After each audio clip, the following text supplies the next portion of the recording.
Kokali Ki Grendi Damara SSN. Angka 3 Ki Putut Puji Agusino MSN. Kalenggan dalu mangke badhe ngaturaken lampahan Gojali Suto dumateng ingkang badhe minggah angka setunggal nenggih Ki Dimas Chandra. Semoga kadhaken tumunten tumuju wonten ing sasana pagelaran dumateng sadaya ingkang sampun kepareng amirsani ngaturaken sugeng dalu sugeng amirsani kanthi suka mardikaning panggalih. Jaya Jaya Wijayanti Suradira Jayaning Rat lebur dening pangastuti. Billahi taufik wal hidayah. Assalamualaikum warahmatullahi wabarakatuh.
Kartika gumebyar ngepeki tawang.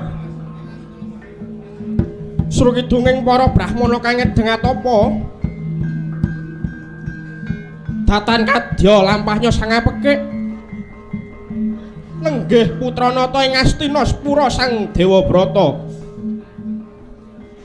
Pinayungan purnama. Rahayu lampahnya sang satriya brahmana nindakake laku leksitaning gesang.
Bayak-bayak unta ping prawadya balagung ping prajurit mangsa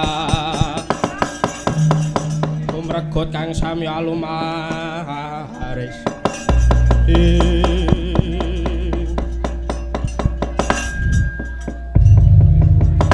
Gus sapa kowe dene kumawani ngajoni sayembara ing Kasipura kene Srayane Prabu Wisadarma kinen ngundurake latu panglamar ingsun Dewabrata iki tetungguling ratu sewu negara Prabu Karma Sandyaranku iso mboyong putri telu waton iso ngangkai ratu sewu negara mara diage cobanen Sekrapala kang tumingal pancampo samya matali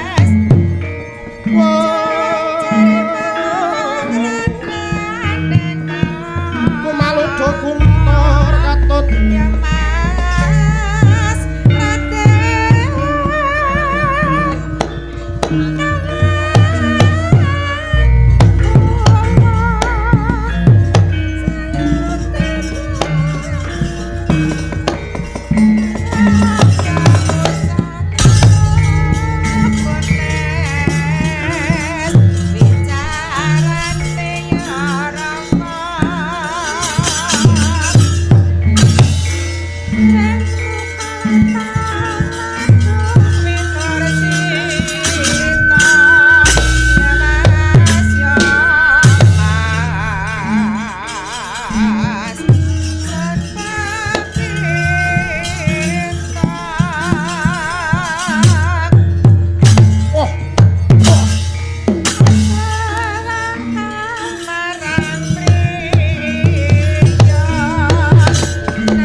Waduh.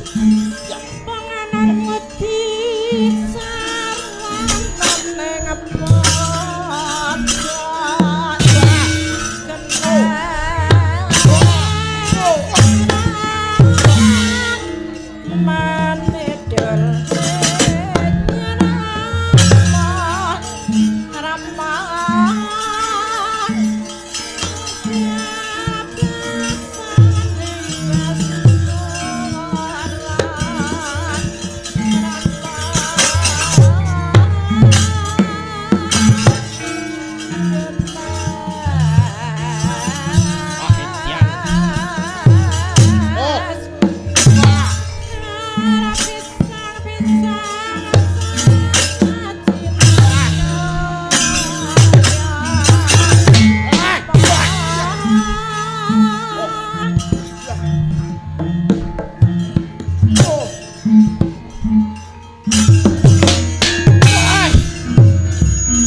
ayo anon aku.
Bala kang tumingal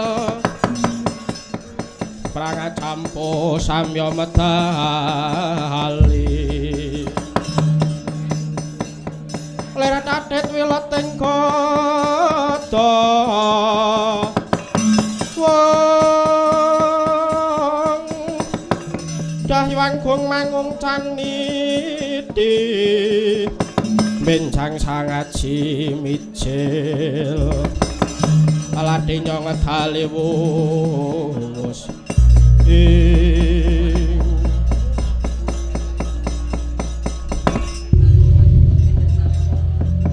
Dewa Brata Si raja gumendhung kumalungkung dupeh iso ngasorake raja Narpati Panglamar. Iki Prabu Sri Salwa kang bakal dadi calon garwane Yayamba. Ayo mara kaget tandingana. Yen sira bisa ngasorake Dewi Amba ndak pasrahke marang jeneng sira. Kebarna kaprawiranmu Sang Prabu. Ora watak Dewa Brata mundur sejangkah.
Kira Dewa Brata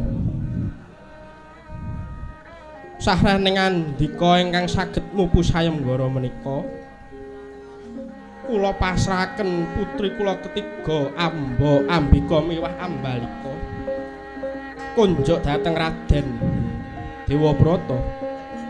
Inggih namung sendika ngestakaken dawuh sinuwun. Kulup anak-anakku kabeh sira katelune dadi putri boyongan, tetepa dadi garwa kang tresna asih sinisian nganti kukuting jaman ya nggir. Runtut atut tumeka pungkasaning yuswa ya nggir. Ngestakaken dawuh Rama, ngestakaken dawuh Rama, ngestakaken dawuh Rama. Rama kula nyuwun mugi saged leladi kanthi lila legawa Rama.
Sang Raden sasampunipun sakadeng saboyong kula mboten nate panjenengan gepok singgol punapi ambu anggadhahi kaluputan Raden. Duh Sang Dahayu, ingsun mung jejaring utusan kang amung nedya mala kramahake kadangku yaya biasa. Soroting pandam sumula amadangi pasareyan ngenani wadana remu-remu kalingan ngangrangan sang dyah manahkung sumungkem guling sang kakung ngrerepa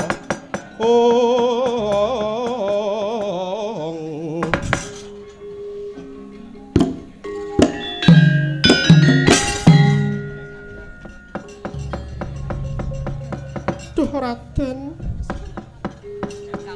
yekti amung paduka kang sampun mupu sayembara menika sayekti rena wengi ingkang kula gadhang naming raos tresna marang andika Raden sampun dados sekaring nala kang bangkit ngridu ati. Kula kebacut nibakaken tresna dhateng Raden Dewabrata.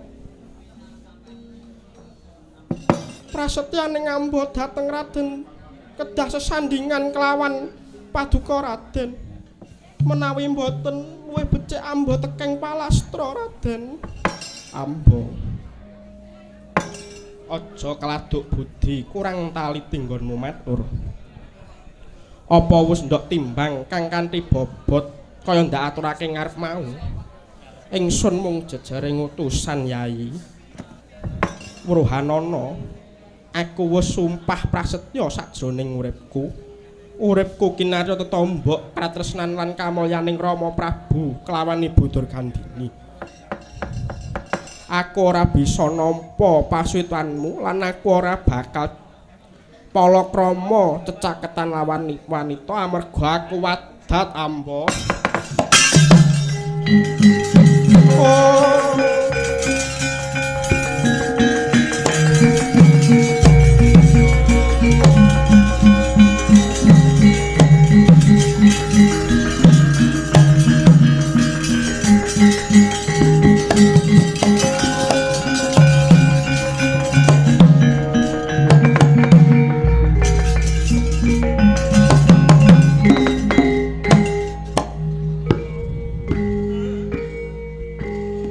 Sejatining abot nggonku nglakoni nanging wis kebacut Yayi. Sabda pandhita tan kena wolawali tek. Sabda pandhita tan kena wolawali. Teteh sing ngrasa sing semengsih kang sumamburat dadya tambaning kalbu.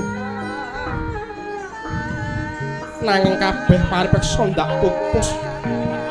Ibarate kadya senopati kang maguteng yudha maju tatu mundur lebur lakon iki parikedah ndak lakoni Yai. Sang Raden tega panjenengan ngrisak dhateng jagate ngamba kaya sinambering gelap nginani pangandikane Sang Raden. Ndika tega medhot rasa kang wis kelukir jroning nala. Jagat dus tuntumen nggonku tresnani marang Raden Dewabrata. Jebul selak kelawan batine ing mangka rasa tresnaku ndak tumpak blak kaya wutahing banyu udan kang tumiba ing bantala. Raden nanging kok kaya ngene kedadeane. Aji godhong jati aking pisang nyamba boten kabututa garwa estining manah kula puruhita dhateng Raden salami-lami. Amba mangertiya marang aku bakal mangguh neraka jahanam tumraping Dewa Brata. Yen wis nguncati apa kang dadi prasetyaku. Uripe manungsa mono kawengku lelakon kang kabungkur lan kang bakal teka mesti ana sesambungan Yai. Ambo ora ana kang ngerti kapan kahanan bakal nyokro manggilingan sepi mono marganing lali aja nglidu marang kasutapanku Ambo. Raden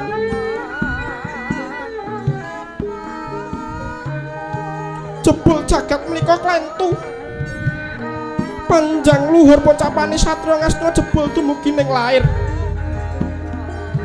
kondang muridé Begawan Si Parasurama nanging dhateng wanita mekaten.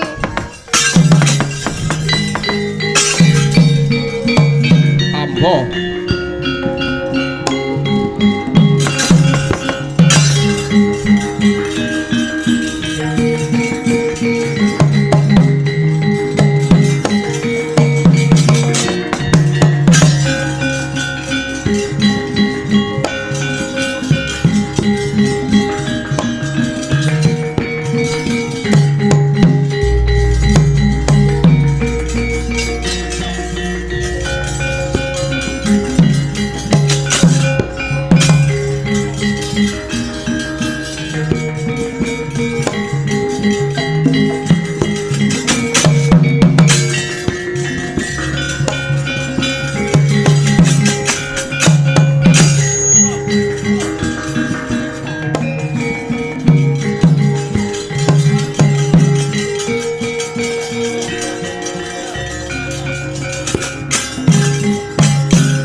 pranyata sasmita gaib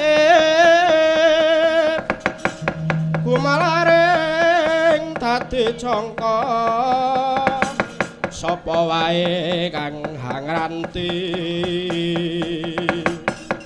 mangka pituduh yakti margining gesang rahayu wana tanes kala tan mingerke blating widi bakat hanya kati panding kodrat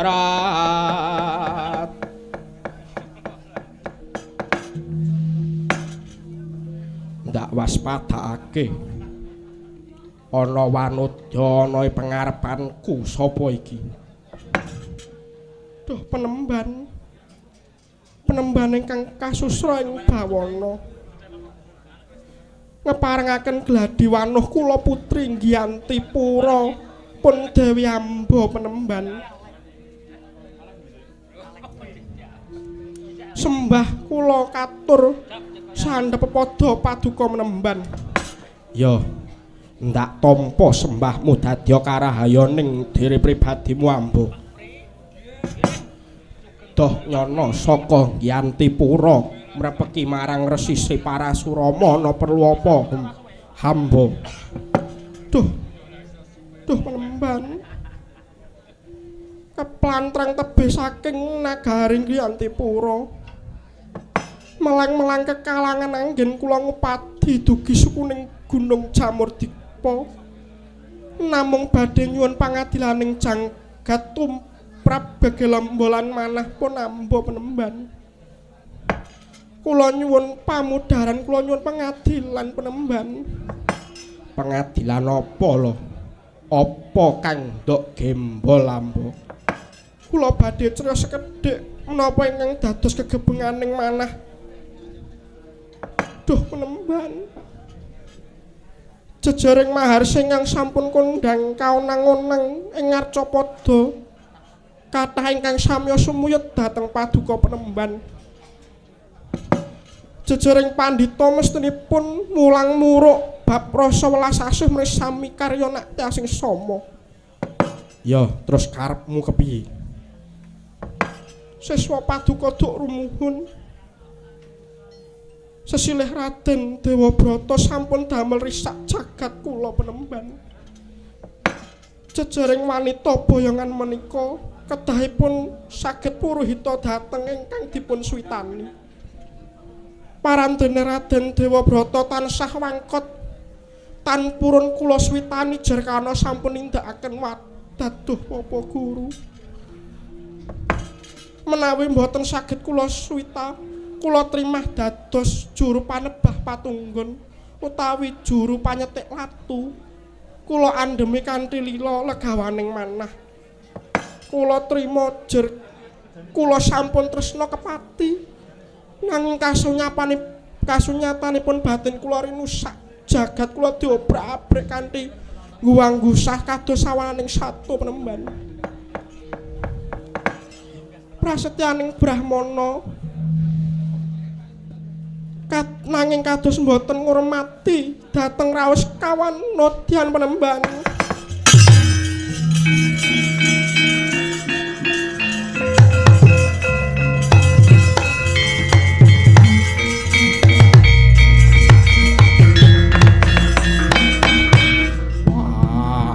Kaya dudu wataking satriya pinandhita. Muspra nggonku mulangake bab kamanungsan marang Dewabrata. Hamba aja sapa-sapa kang ngadili Sri Parasurama kang bakal paring welak marang Dewabrata.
saktinipun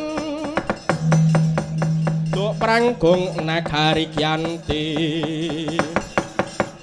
Hamboyong putri Dumas katurayinipun dadya laksitaning dharma lampah wadat kangge mulyaning mami prasetya sang dewa brata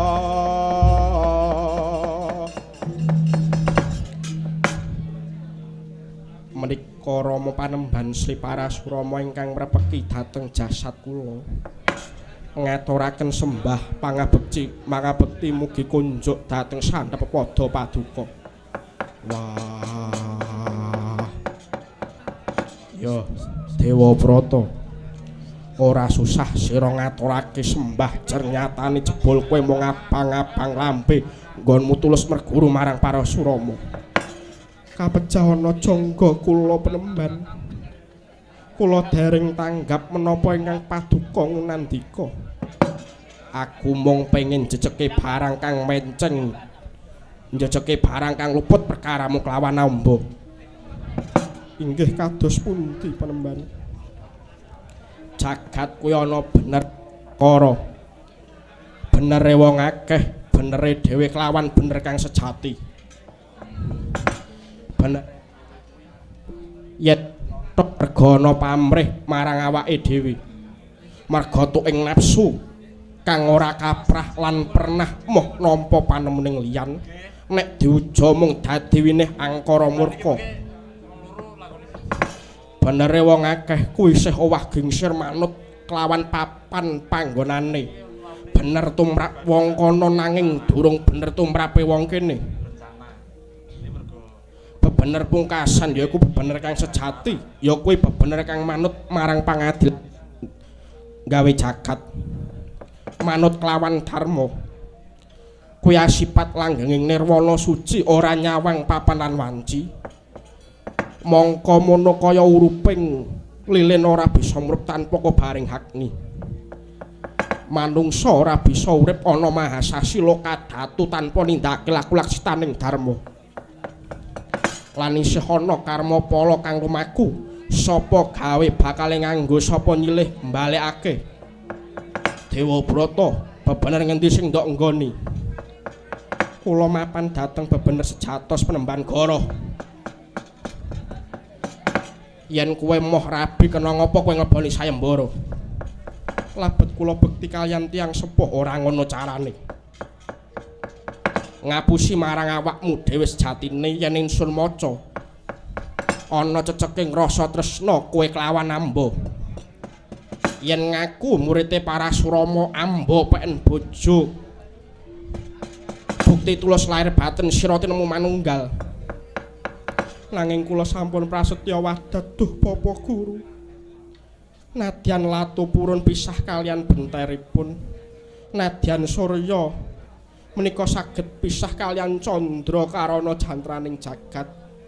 Nanging Dewa Brata mboten badhe pisah kalian prasapa ingkang sampun kawijiling lisan. Dewa Brata manungsa ing titikala mangsane kudu tinemu lakon kang padha abote. Ning becike timbangan lakon maon ora ketang sak glugut meksana bedane. Yen kowe abot wadatmu sira gawe saraning Dewi Amba, mongko satra gawe cintrakaning wanita iki dudu mustikaning titah. Aku wis moh nampa pangandikamu Guru. Ndak jabel basaku. Iki wis manut marang pribadine dhewe-dhewe. Iki wis anut marang pribadine dhewe-dhewe antarane Dewa Brata kelawan Resi Parasurama.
Wah, jebul teguh kang dadi tekadmu.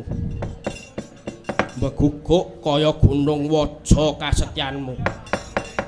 Parandene jagat nggodha wae ora ndok gawe giris.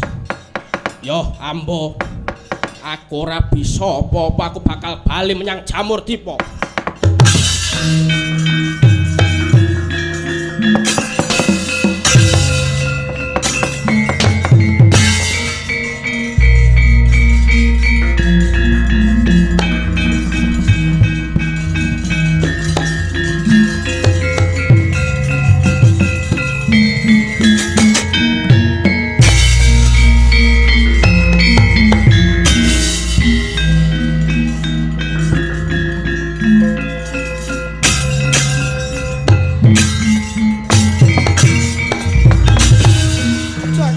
Jagat dening ngendi dununging rasa kamanungsan jagat orang mengerteni marang ambo.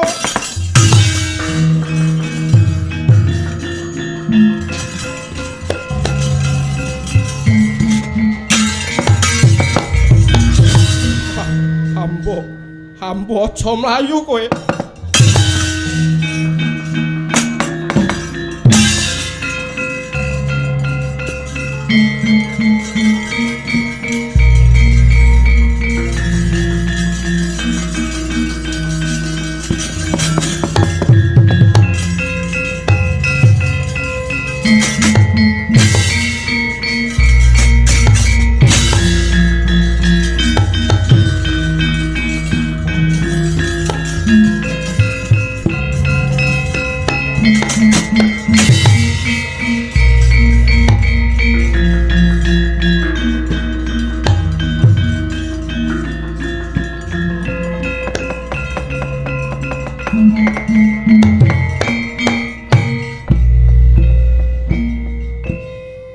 Madya Ratri wanjine rembulan wis ketinggal sepalih kilat tatit kadya handilat ban gumaludhuk ing wiyati udan riwes-riwes sinemeni awit lan pinusus lon-lonan keder sarirane putri Gyantipura Dewi Ampa kang nyunggi awrating panandang kaya wong ketaman Papa Kunjana labet kabedhotan tresna kang dantan bangkuh kelawan Raden Dewabrata ati kang kebaing rasa nis raga lir kuduping sekar kang ketaman raga ngalumpruk tanpa daya klimaing tembung tresna wusirna bareng kalawan siliring maruta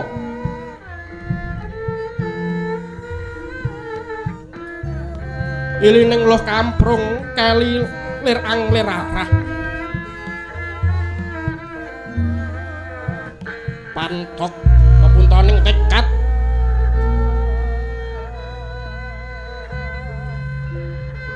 margi atan margi kang tinempuh sakedhaping netra wis kumilat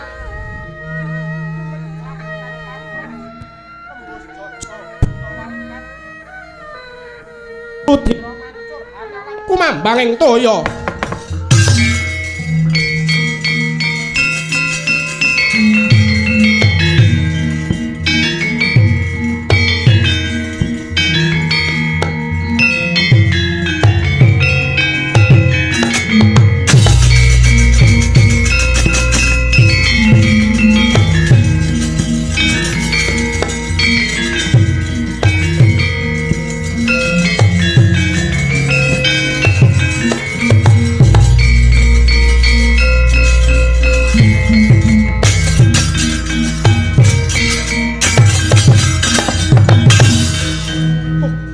Ambo.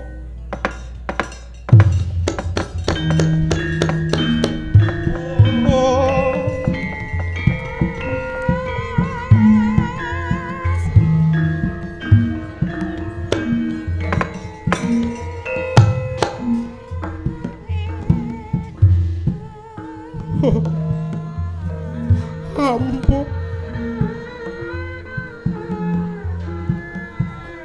Tumpuk matumpuh-tumpuh lakon Dewa Brata.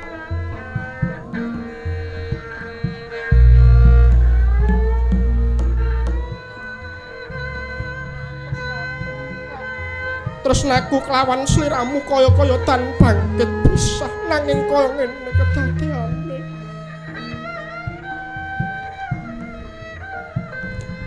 Duh wong ayu. Pangapuran pun Kakang Yai.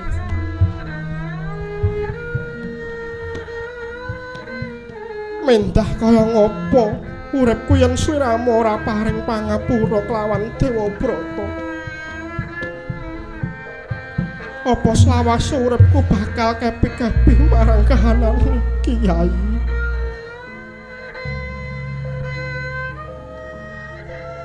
Aja manjing swarga yen ora kelawan pun Kakang Yai. Hamba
Niki sagunging para tamu.